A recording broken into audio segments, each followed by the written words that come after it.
呢度係太子道，全長4.8公里。太子道分為太子道東同埋西。1922年，英國威爾斯親王，即係後來嘅英皇愛德華八世，訪港期間呢，曾經嚟過太子道施工嘅現場參觀。為咗紀念王子嘅到訪，呢條路所以叫做太子道 （Prince Edward Road）。港英政府當年為咗開發旺角一帶，促進商業發展同埋增加住宅用地，決定建造太子道，連接旺角同埋九龍城附近嘅地區。太子道可以俾我哋睇到香港過去幾十年唔同時間發展嘅需求嘅足跡。太子道西包含嘅區域主要係由旺角到九龍城區。呢段路形態好似一塊三文治咁，由小商戶、商業活動同埋高齡嘅唐樓構成嘅基層生活圈，係麵包中高收入群體居住嘅私營洋樓，就係餡。唔同特色區內承載住香港歷史唔同嘅面貌，所以喺規劃土地用途同埋重新發展嘅時候咧，必須平衡保育。太子道西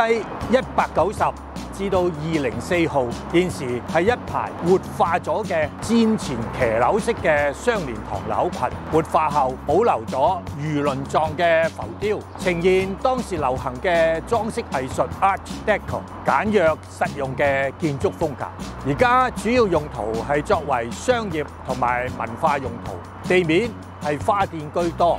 樓上就係一啲工作室、小店之類，而呢片嘅發展呢，則以中高收入住宅為主，當中有唔少係喺1960年至到70年代建成嘅，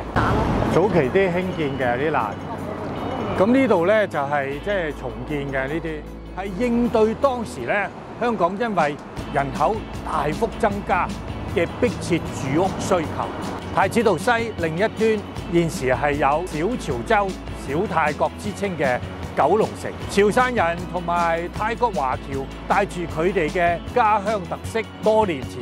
就喺呢度落地生根，保留呢啲特色就成為活化九龍城考慮嘅重要一環。太子道東包含嘅區域主要有啟德、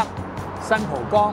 同埋九龍灣，早期主要嘅用途都係工業同埋貨倉，現時慢慢咁改變成為商業區，已落成而且投入服務多年嘅工業貿易大樓同埋稅務中心，係喺呢個區域建立核心商業區嘅重要開始。今年啟德體育園已經全面啟用，位於舊啟德機場各類嘅住宅項目，包括公屋、簡約公屋、居屋、私人屋苑，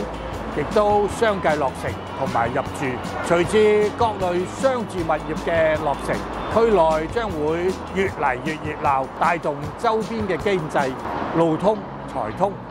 完善嘅道路建設，促進人員同埋物資嘅來往，各個地區可以發揮各自嘅優勢。